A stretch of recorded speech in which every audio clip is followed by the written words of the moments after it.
Welcome to IT Mastermind Talks, your access to insights and experiences from thought leaders in the IT services industry and those that support the industry. Our podcast features not only the seasoned professionals charting their start to exit journey, but also the key contributors who help ensure their success. We delve into the diverse challenges encountered within the IT services realm, encompassing both professional hurdles and personal obstacles. Join us, be part of our growing community and engage in the conversation. Hosted by Ian Markram of LoadingGrowth. So welcome, Mehrab from FAIR Consulting. Great to have you on the show today. It's been a bit of a journey with us. I've been with you for nearly 2 years, coming up to 2 years as a coach. It's been an awesome time to see your business transform in that journey, and I'm really keen to share that journey with the listeners and the viewers today. Thank you. So thanks to have you. Let's just talk a bit about the brand. I know you're very passionate about FAIR and the name. And when I first met you, I really asked, what really makes FAIR FAIR? And you gave me a 30-minute download, basically, of how passionate you were and why you actually started out as a consultant and a consultancy firm. Just love to cast back to that time when you started out. It's a while back now. Yeah. How many years have you been running for? 11 years and a half, getting Fantastic. To 12 soon. That's good. Well, I think it goes all the way back to probably a bit my upbringing, I would say. So I had a dad that was pretty strict on integrity and doing the right thing. So we were an immigrant family from Iran moving to Sweden when I was 5 years old. And, through the, I guess, struggles of being an immigrant family and trying to make a living, I also learned a lot about working hard. But there was one thing that stuck with me around my dad always said a handshake and a look in the eye is stronger than any contract. And that kind of stuck with me.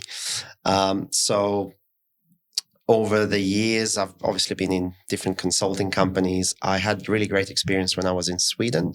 So I started my career in Sweden in consulting companies. And then me and my, at that point, girlfriend, now wife, decided to have a year in Australia. It just was so great. So we stayed longer. But after spending a bit of time in different consulting companies in Australia, I felt that there was something missing for me, at least personally. In Sweden, my experience was that consulting companies were very focused on value creation and advisory, but also doing it in a way that you always do the right thing for the customer. And Sweden being maybe a bit more of a socialistic country with the upbringing that I had, sometimes I felt that in Australia, there was a little bit of imbalance sometimes between, doing the right thing for your company versus doing the right thing for your customer. And as an employee, you kind of were drawn in between. So my vision was, and I did start to talk to quite a lot of people. At that point at the time, there was a lot of expats as well from Europe, and talked to a lot of people, and they felt the same. And I thought that there may be an opportunity in the market to create a consulting company that's very focused on its employees and put the employee first. And if they do the right thing, then the customers will be happy. And if you treat them right. Then trying to find a name that represents that, I guess, is where FAIR comes from. Yeah. So it's not an acronym. It is to always be fair and be fair to yourself, to your employees, to your customers, to partners, and to the community.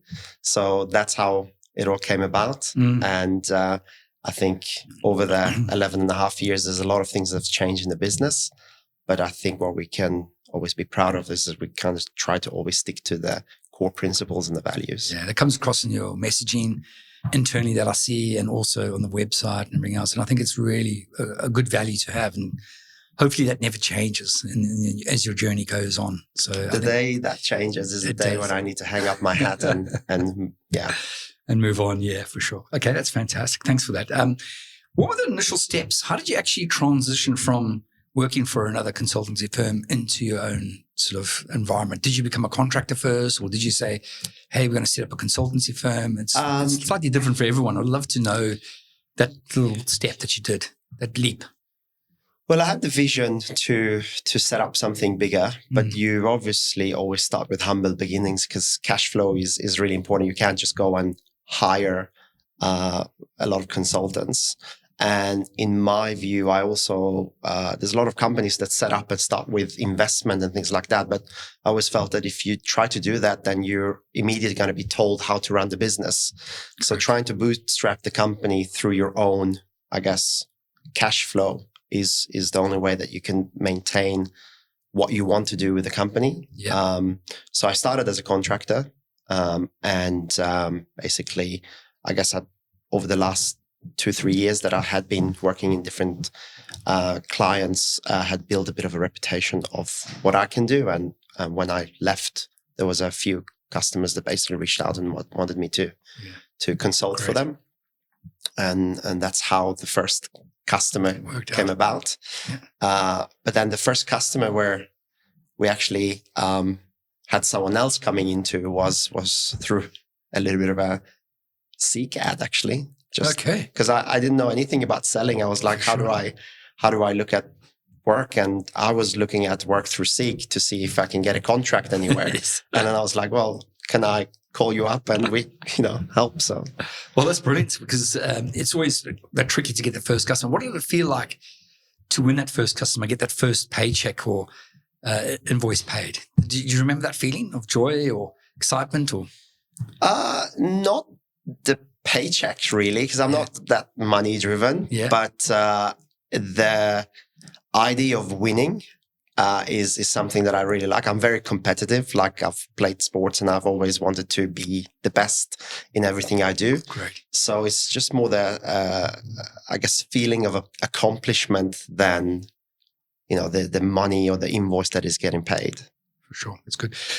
Coming from a foreign country to Australia is quite difficult. You don't have that network. And so you have to do the extra hard yards, I suppose. So well done on that. And yes, you know how to sell now because I've seen you in action and that's fantastic as well. So you are learning, you're evolving all the time. And we're going to talk about that later on at the end, the next step up for FAIR as the maturity of the organization grows. And we'll get there later. So you've got your first client. That was great. Thanks for that. And that's amazing. And what was the first sort of big challenge? I always talk to people, to get to 10 people, you can be very profitable if you start in your consultancy firm because it's normally you and you're selling your services and you're hiring your buddies and you're really profitable and you're delivering great work. And then from 10 to 30 is a bit of a leap as well because you've got to become a bit of a sales force, have that sales machine working. And then from 30 and above, it's, it's next level of complexity, but it's risk governance and a role there. So just go back to what were your biggest challenges up to the 10 people mark?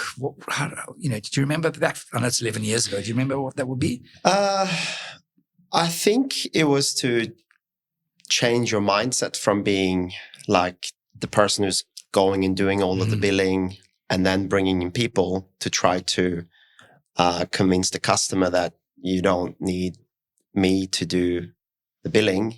I can help to kind of quality assure the work or things like that. But also, I think just to realize that you have to probably start setting up a bit of structure because in the first 10, you end up doing everything, the invoicing and the payroll and all of that things like you're doing all of that yourself. And then you start to see that in order to be able to be sustainable, you can't do all of that yourself. So you need to start to think about a plan. I think that just to get out of that mindset was probably hard because you've been working as a consultant. So you're actually really keen on going and solving project problems, but then you don't solve your own problems. Yeah, exactly. Don't look at your business and how you want to drive your business. I see it all the time when I'm talking to small businesses that are starting out is they want to be consultants because they really enjoy solving problems for customers and they really focus on that. But they don't look after themselves internally and they wear themselves down. Yeah, really good point there. All right. So how, to get to the size you're at now, how have you attracted clients? And how do you retain clients? Because it's a services environment is difficult because you don't have that monthly recurring revenue really coming through, and your business model at the moment, it's about winning and delivering all the time. Yeah. So how do you actually attract at the moment? What are the things that you are doing well that are attracting the right clients? Because, sometimes attracting clients can also attract the wrong clients that you don't want to have, that don't follow your values as a consultancy firm. So how are you attracting clients at the moment? Look, I think it's a bit of a difficult balance there, because you can't always choose your clients, but you can choose how to engage with clients. I've always had the view that you can have a sales team that sells something and throws it over the fence for delivery, and then there's this pointing fingers between, well, the customer thought this, they got sold something that can't be delivered, or whatever the problem is. So throughout the journey, I've always said delivery is your best way to sell. Yep. So our delivery track record is I think a testament to our growth and our referenceable customers. So we don't necessarily need to go and pat ourselves on the back and say, look how great we are. We try to deliver good work, so our customers naturally want to do that, as opposed to us trying to convince the future customer that they should go with us. And I think it's actually important to get customers to talk to each other, because in that process, when you're, getting to know each other, for us, having a trusted relationship is really important. And I think it also helps educate the new customer if they talk to our previous customers, both the good and bad things with FAIR, because we're not perfect. We're always trying to learn and improve, but getting to know from the horse's mouth on their experience with us gives them a better preparation to how they engage with us as well. For sure. Building that community with the customer, I think, is really important. As much as it's possible, right? Because, after COVID, it was harder to get face-to-face time and things like that. And it's become a bit more transactional in some levels, but trying to break that barrier and actually in the end look at, it's not businesses making business with other businesses. It's actually people who are feeling a level of mutual respect and connection and trust that if I take this group of people that are representing this company, I'm confident that we can do what we want. It's not the logo of the company per se. It's the people that represent that company at that stage. I think that's a hell of important with the COVID and everything else. I was actually just talking to one of my other clients early on over a coffee, and I think there's a consultancy firm there needed to actually bring people back into the frame of mind of we are people, and we're dealing with other people, and we've got to be nice and kind and bring that value system back rather than being transactional and demanding the whole time. I think people are getting a bit jaded with that in the consultancy environment. Look, it's a really tough balance. Like I'm really in two minds about what the best approach is. And I think there's no best approach. It's probably every person is different. So you can't say this is the best approach for all people. But what we've tried to look at is like on average, what is the general feeling in the company? During COVID, it was really, really tough. We went through quite a lot of challenging times. And at that point, while a lot of companies were making decisions to slash employees, we decided that we all reduce our salaries by 25% for a period of 3 months to just get through the cash flow concerns, etc. And everybody actually did that. So the idea was it's better that we all suffer a little than 1 or 2 or 3 of us suffer a lot, getting, out on the street during COVID time where it's impossible to find other work, right? But it's such a hard balance, because then you have all of these people that maybe been billable all the time who are essentially feeling that they are owed. Well, they're supporting the people that are not billable. So it's very hard to find that balance. But I think if your strategy is rooted in looking after what the consensus of the team is, and that might change over a period of time, then you'll always be able to adapt to that, because you can't say, this is us, this is the business, and this is all we do, with the exception of our values, because that is the business. But everything else needs to kind of flow. And, after COVID, it's been very hard to get people back into the office because that's just a new norm. But then you have to kind of look at, okay, what's the new norm? Sure. 2 to 3 days a week. And how do you still then manage to do that in a way that you can satisfy the customer's request, the employees' desires, and the company's needs? Yeah, I think it's really important what you did over the COVID. A lot of the big 4 big system integrators just laid off people. Yeah. And I think that's why, small, or mid-sized companies where you guys are positioned are actually attracting better talent, is because people know that we all look after people. And, I think that's a good trait if you keep on pushing that more and more. So well done on that. Next thing is around the innovation. You guys have a great CTO. I love him to bits personally. I think he's awesome. Yeah. Matt, I'm going to get him I'll get him on these calls at some stage. He would love it. How do you really keep the innovation theme going in your organization? Because obviously technology is changing that you support. The services around that obviously are changing to match that. Yeah. And obviously it's expensive to put effort and money into innovation, but how are you doing that at the moment? Because you are doing it really well. I think it's really around, so when we hire for our values first and foremost. Yeah. The second thing that we value for is attitude and passion. And the third is skills, right? Skills can always be taught. If you surround yourself with people that have the right attitude and passion, they keep wanting to have that curiosity to learn more. And Matt and the team, because it's not just Matt, like Matt is getting a lot of his information from the team as well, who are on the ground and things like that. So similar to me representing the company, Matt is representing our technology strategy, but it's driven also from what Matt knows himself and get up to speed with, but also what we're extracting from our innovations inside of the projects or the gaps that we see in the market where it drives the innovation. So, it's hard to sit there and picture an innovation just by thinking. Like, we're not philosophers. In a way, we come up with innovations where we see there's problems to solve, and then we try to see, okay, how can you innovate in a way that you solve that problem? Sure. And then the discovery workshops you guys are doing at the moment around certain technologies, the BTP, et cetera, that's working well. I see the results, and that's really good. Yeah. But it's educating people. That's the thing with change. You've got to educate the customers because they're behind. They're a pace or two, as you understand, behind the consultancy firm. So how are you educating, besides the workshops, how are you educating your potential customers and current customers? Any ideas around that? So I think maturity of customers are very different. So you can't go like one size fits all. We try to have and in fact, this is a framework that Matthias and the team has built up in our architecture team, which looks at the maturity of the customer, and based on where they are, you need to try to get them to the next step. Yep.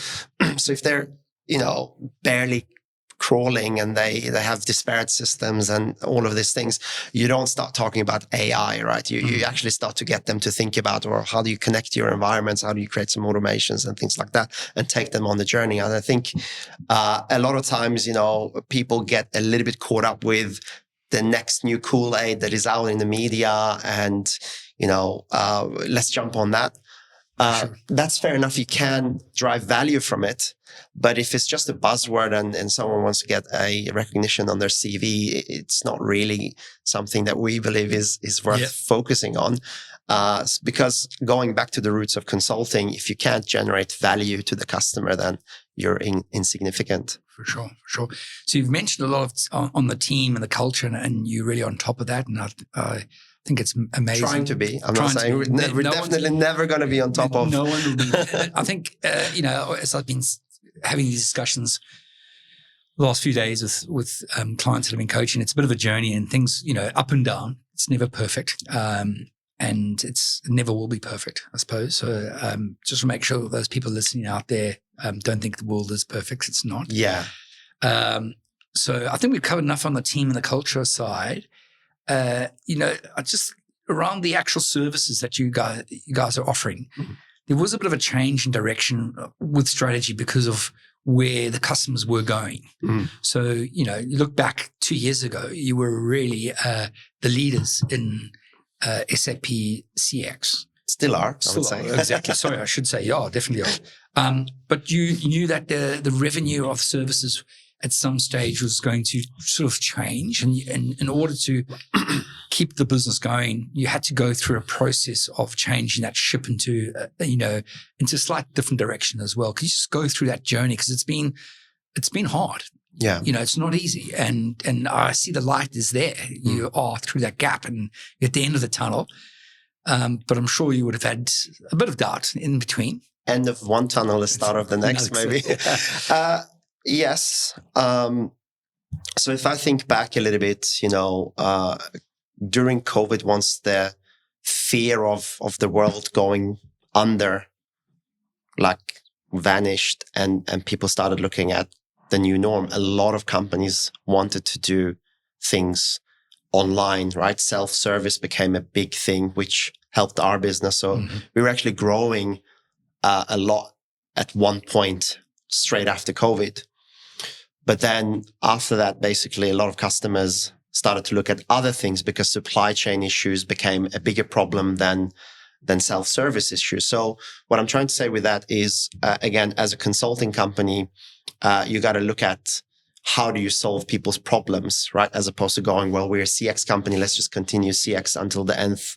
If you've solved for that problem, or the general consensus of the market has solved for that problem, then, they'll be solving for other problems. Now, for us, what it also meant was we shifted our pivot from CX only to, more of the core of what SAP does, which is the enterprise resource planning, the ERP, and the back-end solutions.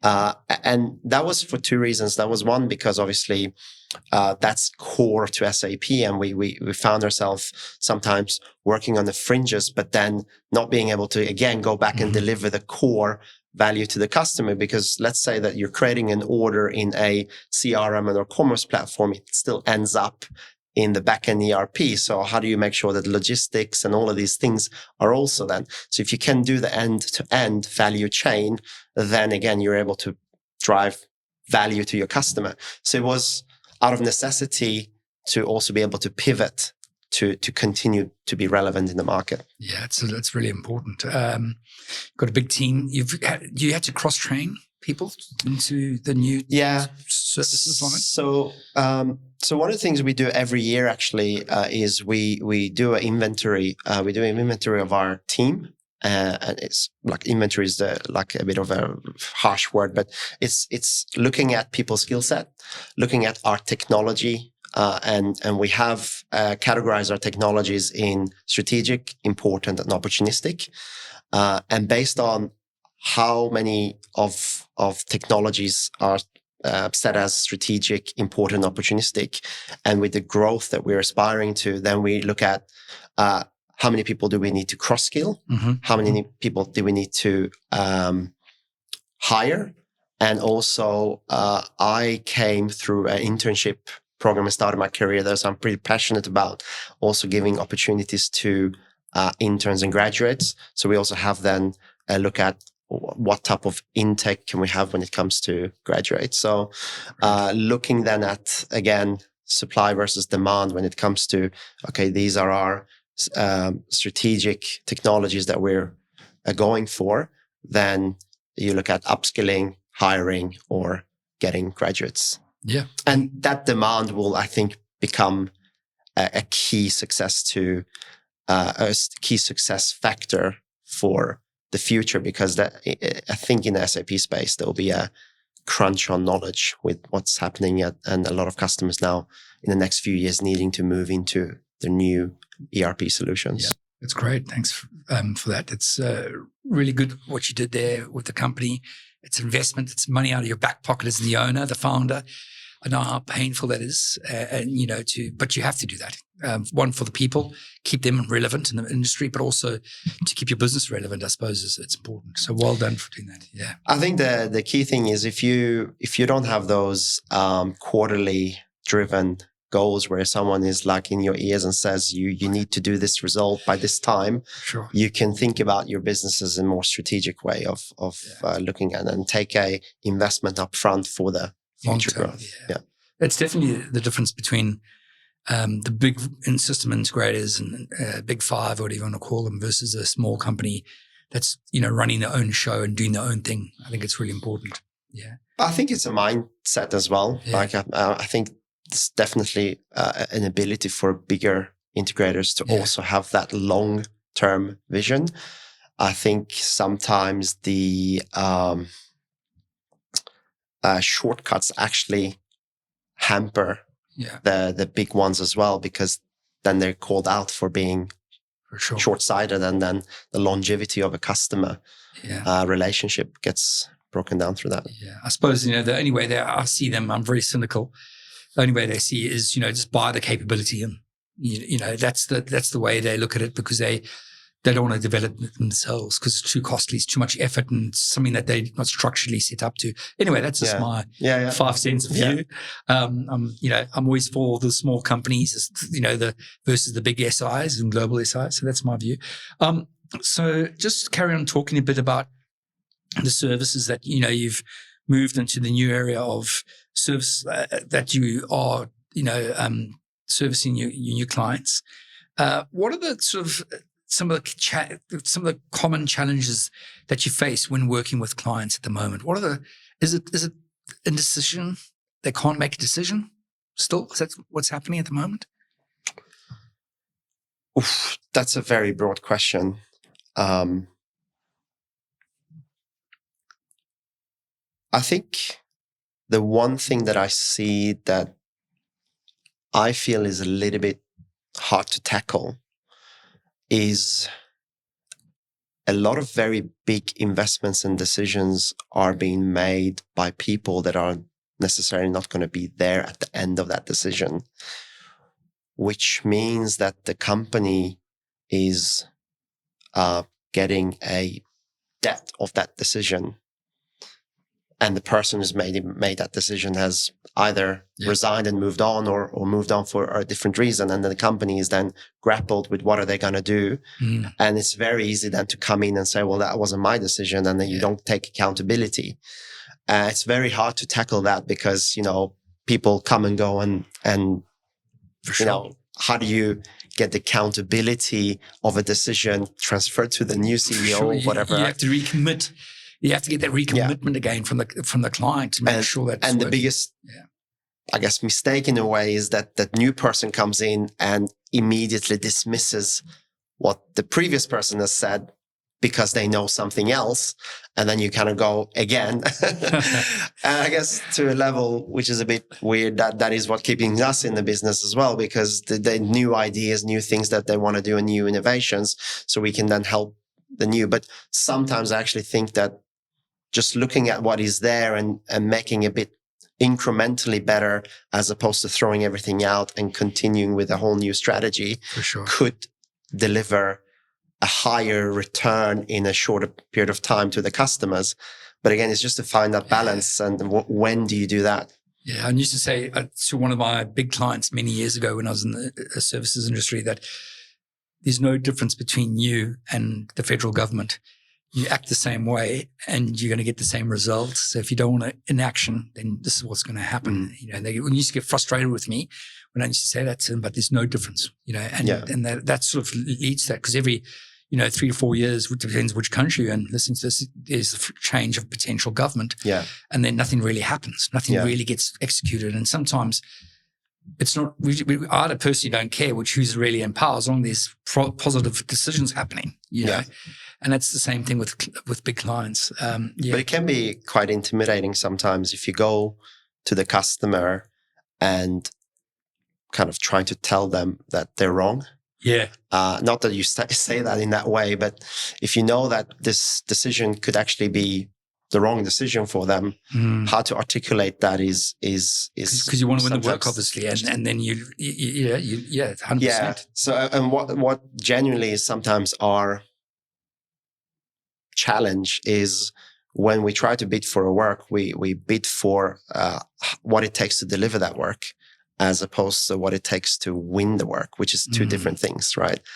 And sometimes the customers are thinking that there's a magic bullet, and the lowest price is going to give them the same outcome. Sure. And that might be the case in some cases, right? Yeah, I'm not saying that we're always the best price, but I do feel that in the market there's a tendency to bid for how to win the work, because once you're 100%. In there, then it's harder to change. And I think that goes a bit against our ethos and our values on doing the right thing.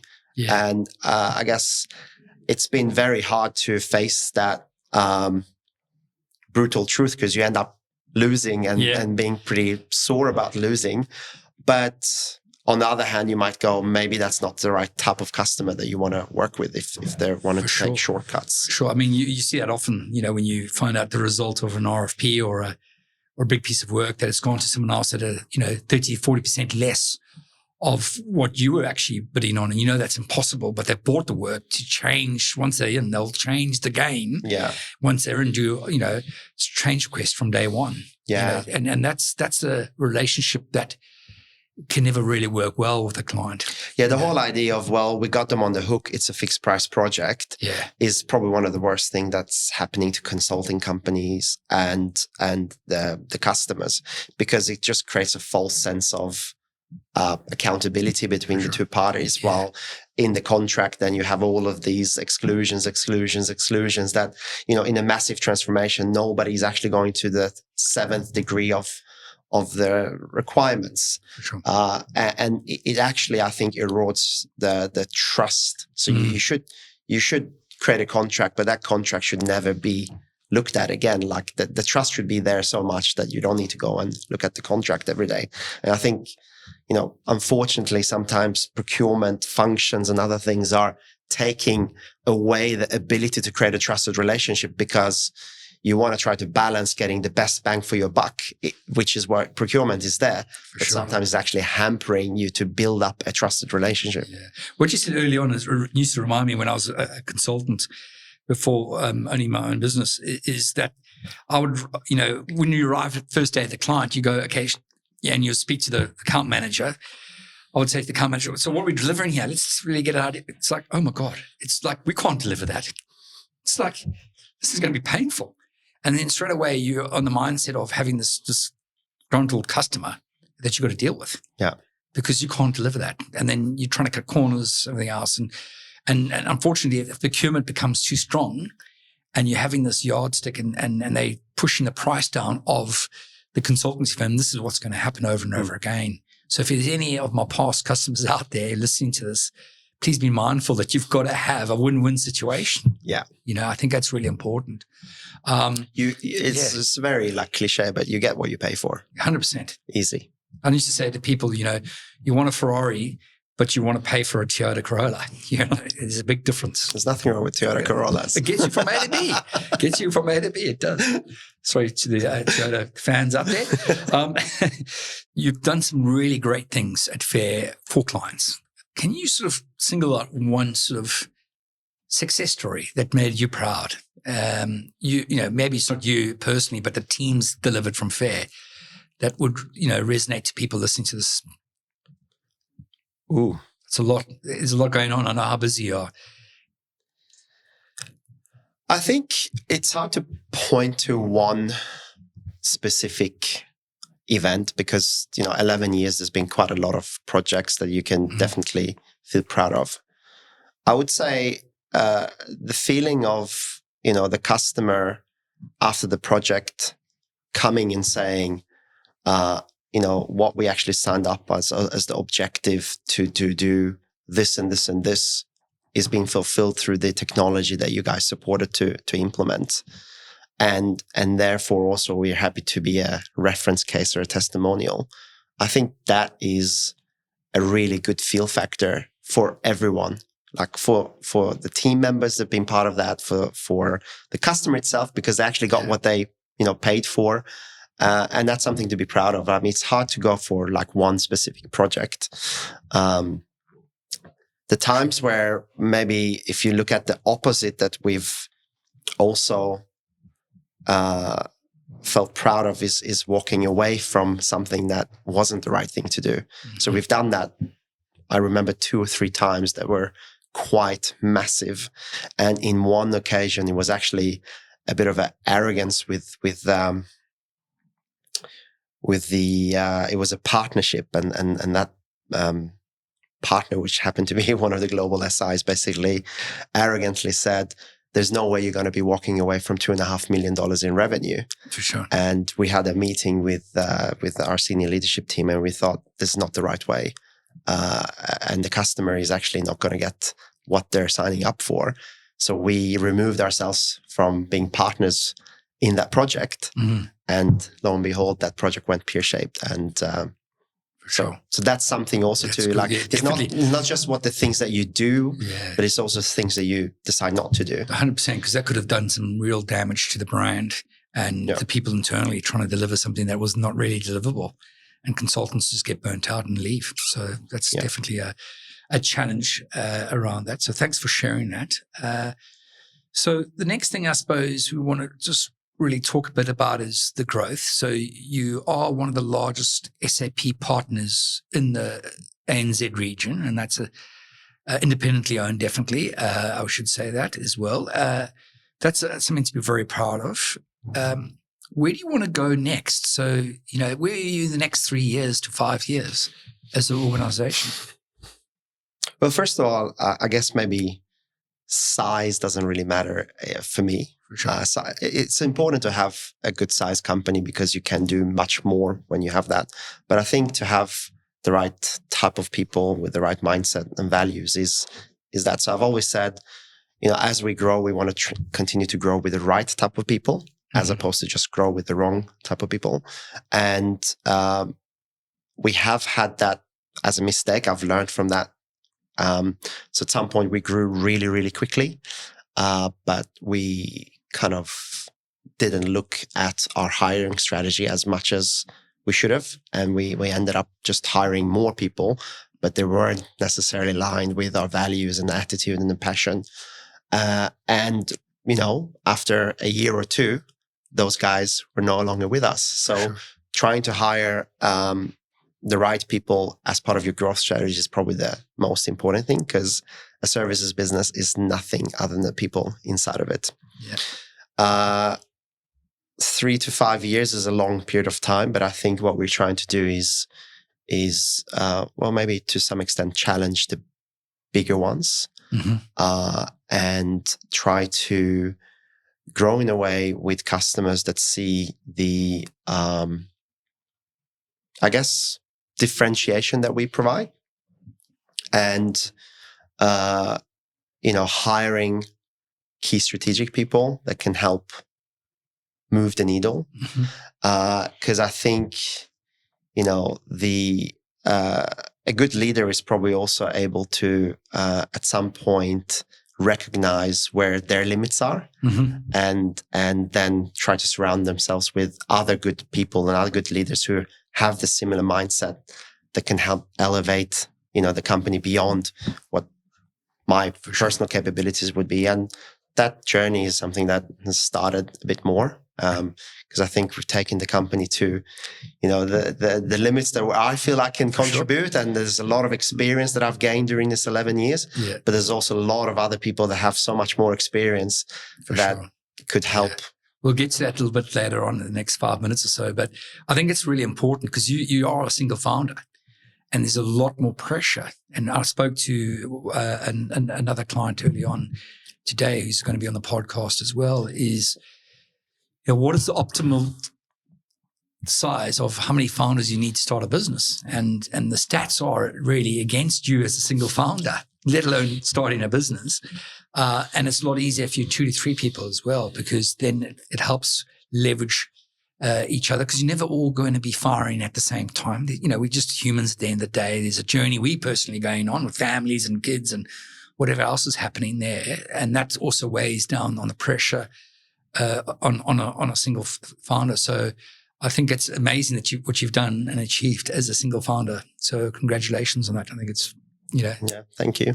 But there's a saying, right? It says, if you want to walk fast, go alone. If you want to walk far, go together. Yeah. So you kind of, at different stages of a company, you got to really realize where you are. And, if you want to go far and expand beyond my capabilities, it's just normal to start to work together. So, when I look into your business, because I know a little bit more about it, obviously, because I'm helping you coach with the business. So the thing is, what I've seen, I think, has transformed quite a bit is you got a leadership team that's really got goals, know what they've got to do.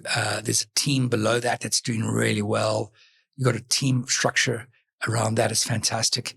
And I suppose it's the next levels of how to actually get that growth that you are keen to achieve and help other clients out with. So I suppose, what made you think it's time to get someone that could help run the company? What made you go through that thought process? You just mentioned about, the team, you got to grow, you got to be. Well, I mean, first of all, I think you might be over-representing how good we are, because we're still learning a lot. Like everybody are coming in and having their own ideas and challenges. So, there's so much more that can be done with the team that we have today as well. But I think it's just recognizing that people have different strengths in different areas. And looking at the balance of our team at the moment, we have our strength in a certain area, and I've recognized that, there may be a bit of gap in this other area. So it's just like going. I guess I'm a very big football fan, and I say football because it's called football, not soccer. A Liverpool fan, you'll never walk alone. But you can't basically say we're gonna play 4-4-2. And stick to that. You got to play the formation based on what type of team you have.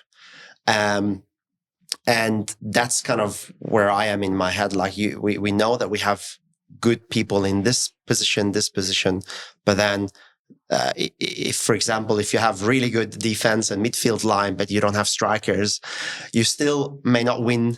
Yeah, sure. You might be drawing all the time, right? Because you have nobody is coming through, but you might not be scoring. So how do you then find the balance in the team and in the leadership team where you can do all of the things? Yeah. And I think that's why you've actually grown and you've done as well as you have, is you've got the foresight and the personal belief and understanding that you need to run it as a team, a complete team. So I think it's really good. I wish it was all foresight, but I think some of it is also luck and also, well, I think, feeling that there's a bit of pain, and then you try to solve for that pain. Maybe it's the pain. There's never luck. Unfortunately, I'm a big believer that if you don't have a direction or a vision, you'll never get there. That's my personal view as well. Yeah. So you've got that. You've got that vision. You've got that direction.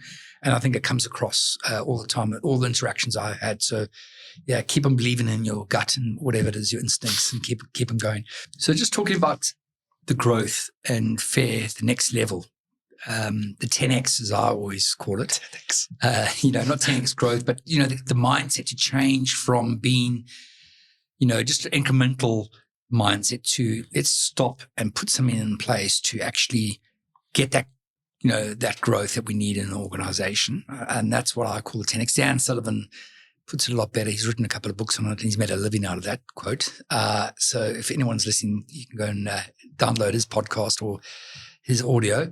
So you've got someone on board, someone that's going to take over your role. And I think it's quite exciting to introduce him on this show today. He starts officially next week. Is that right, Pete? That's right.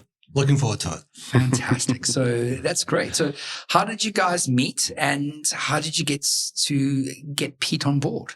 That's a hell of a big question, because Pete is, a bit of a legend in the industry, in the ecosystem. I've actually known Pete as well briefly, crossed paths many years ago, probably about 12, 15 years ago, and worked closely with him on, I think, on one account, if I remember that correctly, Transfield Services in those days, if that was it. Yeah. It's a long time ago. It's changed its name. It's been bought out 3 times, that company. So how we met? How did you meet? Yeah, how did you meet? Well, it was actually on a dating app. Brilliant. No. So obviously, Pete is very known to everyone, right? He's a legend in SAP, but also as a person. I had known about Pete for a while through the periphery, never really interacted with him a lot until maybe a year ago. I think as I guess, FAIR become a growing company in the SAP community, we also got noticed more by SAP. We were invited into the Partner Advisory Council and other things where Pete and other SAP leaders were there. So I think that was the first interaction. I think about probably 9 months ago, where I started to look at, is there a way where you can look at me taking a slightly different role, having someone else that comes with more experience than me to take on the ship and drive, in the direction that we're heading. I made a bit of a short list. Yeah. And Pete was in that short list, pretty high up, actually, if not the highest up.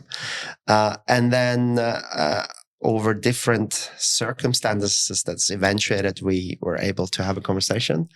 I just reached out to him, as a cold calling. Yeah. I think it was on LinkedIn, wasn't it? The first reach out. Yeah, I think it was on LinkedIn. Great. And I didn't have your number, so I actually had to ask for someone to give. And I texted you and said, do you want to catch up for a coffee? And it was like, why? Like I said, you do realize I'm on long leave. I was like, yep, I do realize that. Just want to have a chat. And I think when we met, I just felt a genuine connection in terms that this, like, going back to the dating thing, is like when you first date. And I think from there on, it was just a bit of like, hey, what would you think about this?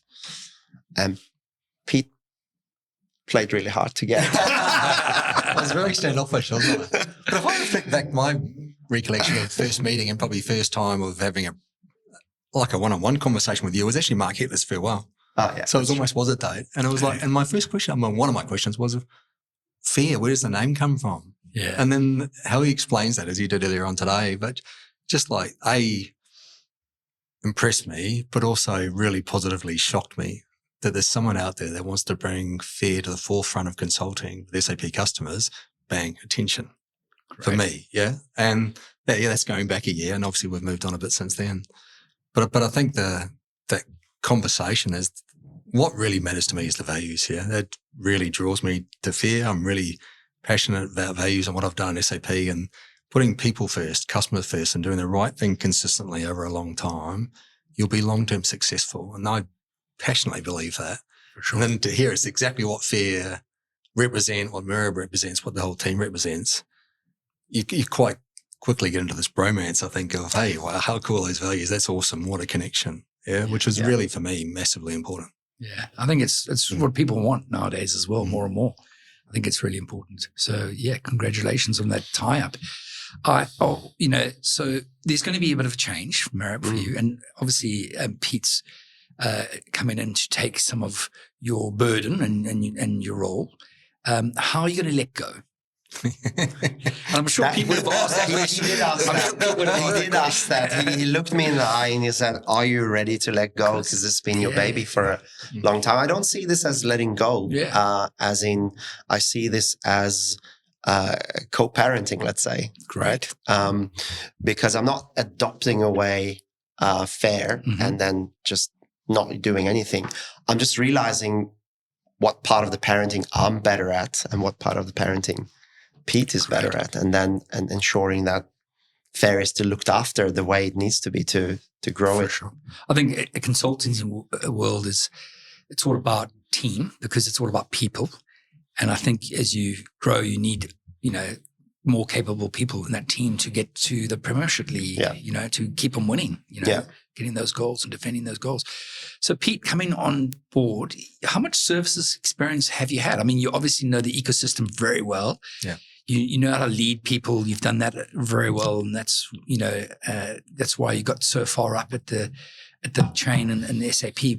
What services are you looking forward to that challenge, that new opportunity? Yeah, it's interesting. I think we're both pretty excited about the potential, but both probably healthily nervous as well. Yeah. Because it's different for me. I mean, I started my SAP career just over 19 years ago and did the first 7 years in services, selling services, but it's 12 years ago. Yeah. And I've done a lot in SAP since, but mostly software, but also CRO role. You lead the entire business, and I guess last role very similar.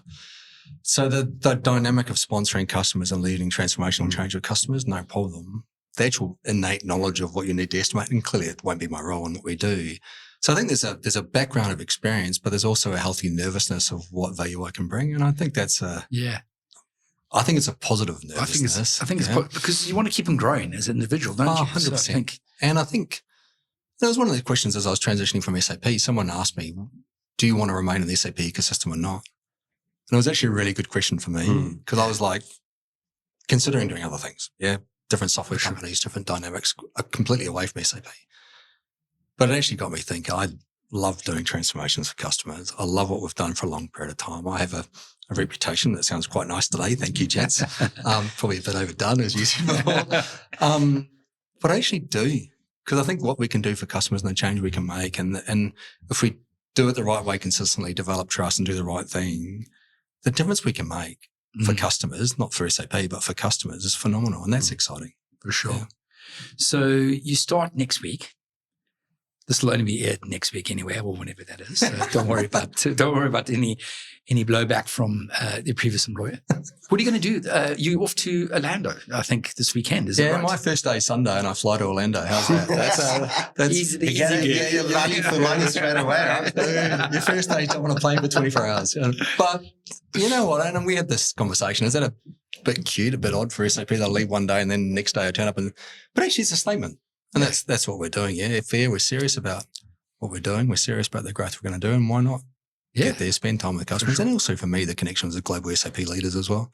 It's important. And Mehrab asked, should he go? And I said, absolutely, should go. Unfortunately, been born on Iran. It's a bit tougher on getting a visa quickly. But I think that's one of the things we need to. Yeah, we need to invest in those relationships. You need to invest in those events. So, definitely. Looking forward to it. If you want to play a big game, you've got to be in the game itself. You can't. And that's, I think, is a lot of things that I see with founders that are, and that I've been working with over the last 8-9 years, is that imposter syndrome really does happen.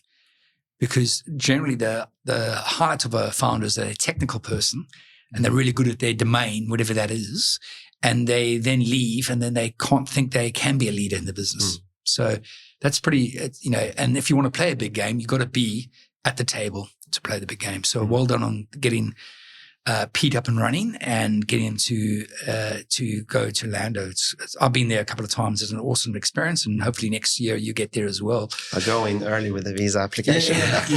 Get it now for next year. I love it. Do you have a 90-day plan or anything that you could share what you're going to do? You're going to get out to customers? And No, I don't. For me, it's getting across the business, the leadership team, obviously understand the key differentiation, I think. I mean, I get the values inside out. I get the quality of the people. I know some of them. For me, it's then exploring, okay, where are we going to focus? What's the strategy? And particularly, which customer segments do we focus? Yeah.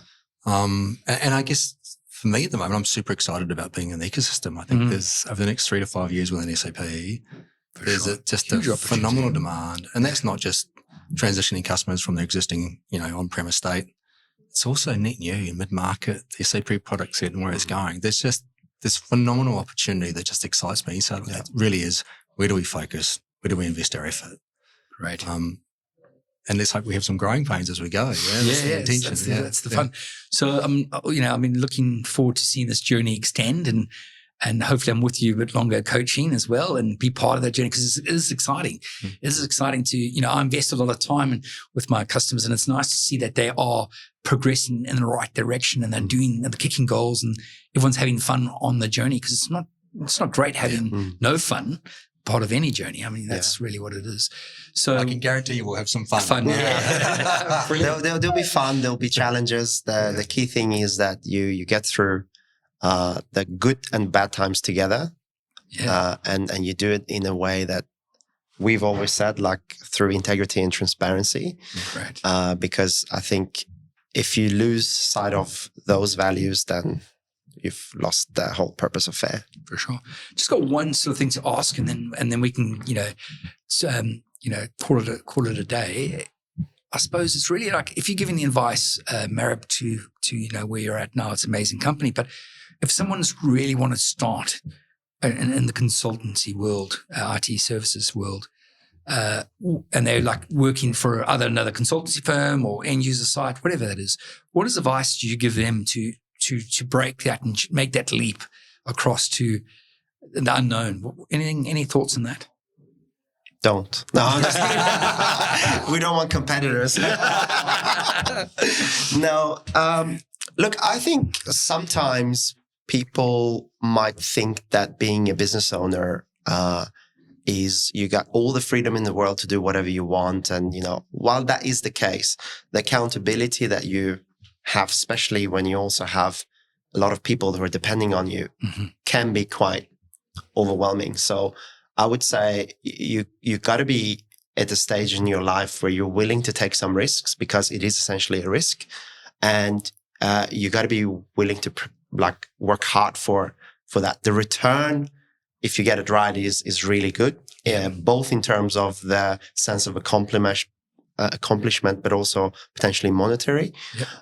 But I think it's the mindset needs to be that, it is not just the beauty sides that you look at. You have to look at both sides and have a balanced. I think mostly it should be that, are you in the stage of your life where you're ready to take that?